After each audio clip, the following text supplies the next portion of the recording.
शुभ सकाळ सगळ्यांना. मी सुवर्णा डेली रुटीन चॅनलमध्ये तुमचं खूप खूप स्वागत करत आहे. सुंदर दिवसाची सुरुवात जाईजुईच्या फुलांपासून झालेली आहे. तर झाडाला खूप सारे फुलं लागलेली होती. पाहू शकता इकडे ताटामध्ये काढून आणलेली देवासाठी. तर आज आखाड महिन्यातील शेवटचा दिवस आहे, म्हणजे नॉनव्हेज करायचा. तर इकडं आज मस्तपैकी बिर्याणीचा बेत होता. बिर्याणी करण्यासाठी अगोदर चिकनला मॅग्नेट करायला ठेवते आहे मी इकडं. मॅग्नेट करण्यासाठी काय काय यूज करणार आहे ते तुम्हाला डिटेल्समध्ये इथे दिसणार आहे. तर अगोदर चिकनला स्वच्छ धुवून घेतलेलं आहे. त्यानंतर त्याला दही घेतलेलं आहे सोबतनं. अद्रक लसूणची पेस्ट घेतलेली आहे. कोथिंबीरही त्यात वाटली होती. त्याचबरोबर मॅग्नेट याकरता करायचं की ते एकदम ज्युसी होतं, छान होतं. त्याकरता आपल्याला इकडं मॅग्नेट करून ठेवायचे 15 ते 20 मिनटं.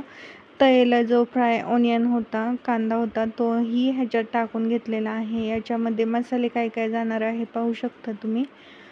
याच्या अगोदरही मी तुम्हाला बिर्याणीचा व्हिडिओ दाखवला होता, पण त्या व्हिडिओमध्ये मॅग्नेट कसं करायचं मला प्रॉपर पूर्ण दाखवलं आपल्याला. तर इकडे मी आता प्रॉपर व्यवस्थित अगोदर मीठ घेतलेलं आहे. खूप घाई गडबड होते, तर आज घाई गडबड वगैरे काही नव्हती, कारण की बाकीचा स्वयंपाक वगैरे काही नव्हता. फक्त बिर्याणी कोशिंबीर असंच बेत होता.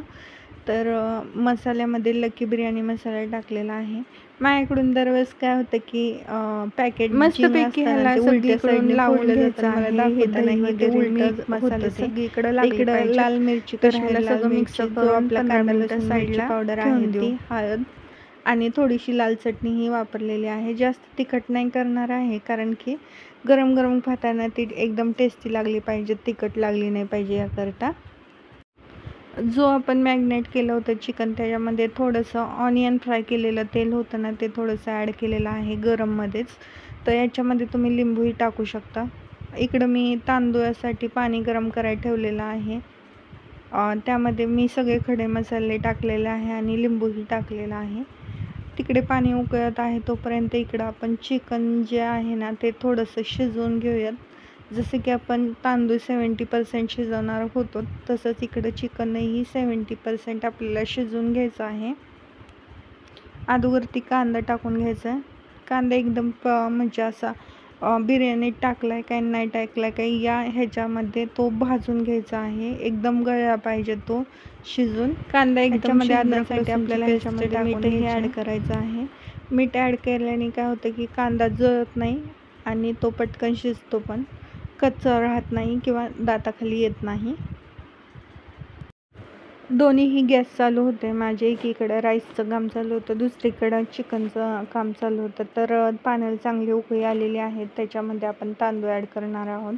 लिंबू तांदूळामध्ये याकरता घातलेला आहे की जो आपण जिरं वगैरे टाकलेला आहे त्याचा पिवळसा रंग आलेला आहे, त्याच्यामुळं आपण ह्याच्यामध्ये एक लिंबू टाकलेला आहे. आणि तांदूळाला किंवा राईसला एक फील म्हणजे चव टेस्ट येते लिंबूमुळं, त्यामुळे इथं आपण लिंबू वापरलेला आहे. तर इकडं कांदा एकदम आपला जसा पाहिजे तसा शिजून तयार झालेला आहे. त्याच्यामध्ये आपल्याला टॅमॅटो ॲड करायचा आहे, पुदिना ॲड करायचा आहे आणि परत एकदा चांगलं परतून घ्यायचं आहे, जेणेकरून टॅमॅटोही शिजला पाहिजे त्याच्यात. सगळं कांदा टॅमॅटो परतून झाल्याच्या नंतरनं जो आपला मसाला शिल्लक राहिलेला होता तो ह्याच्यामध्ये ॲड करून घ्यायचा आहे आपल्याला. आणि बाकीचं थोडंसं कश्मीरी लाल मिरची, हळद इतकंच टाकायचं आहे. आपण ह्याच्यामध्ये चिकनमध्ये मीठ वापरलं आहे, तांदूळात पण किंवा राईसमध्ये पण मीठ वापरलेलं आहे. तर ह्याच्यामध्ये पण मसाल्यामध्ये थोडं आपण मीठ टाकलेलं आहे, म्हणजे मिठाचं सगळं समतोल बॅलन्स होईल याकरता. आता चांगलं तेल सुटेपर्यंत 2 मिनटं परतून घेतल्याच्या नंतरनं कांदा टॅमॅटो एकदम शिजला आहे. त्याचबरोबर ते आता चिकन ह्याच्यामध्ये ॲड करून घ्यायचं आहे. चिकन ह्याच्यामध्ये शिजता हे कांदा टॅमॅटोही शिजून जाणार आहे, आपल्या दाताखाली येणार नाही आणि कच्चंही राहणार नाही आहे. मस्त ह्या चिकनलाही पाणी सुटलं होतं, ज्युसी झालं होतं. तर आता ह्याला आपण सगळीकडून परत खालचा जो मसाला आपण तयार केलेला होता तो ह्याला लागून घेऊयात आणि एक 5 ते 7 मिनटं आपण झाकण ठेवून 70% शिजवून घेऊयात. एकदम गाळ करायचं नाही आहे, कारण की आपण जेव्हा स्टीम देणार आहोत किंवा दम देणार आहोत तेव्हा त्याच्यामध्ये ते आणखी शिजणार आहे 10-1 मिनटं. बाकीचा पुदिना वगैरे सगळं टाकून घेतलेलं आहे आणि झाकण ठेवून शिजवून देते. इकडे तांदळालाही उकळी आलेली आहे.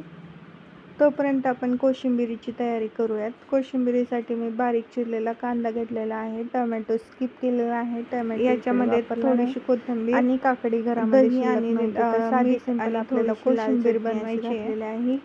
हिरवी मिरची घालणार नाही, कारण की हिरवी मिरची कच्ची तिखट असते खूप जास्त, त्याच्यामुळे मी हिरवी मिरची इकडे वापरत नाही आहे. लाल चटणी थोडीशी टाकते आहे. तर दही टाकून घेतलेलं आहे. इकडं बिर्याणीची फरमाईश आयुषची होती, तर त्याला बिर्याणी खायची होती आणि शेवटचा दिवस होता म्हणून तो मागं लागलेला की कर म्हणून. तर इकडं मी तांदूळ नितळण्यासाठी चाळणी घेतलेली आहे. तर इकडं आपला भात एकदम 70% शिजलेला आहे.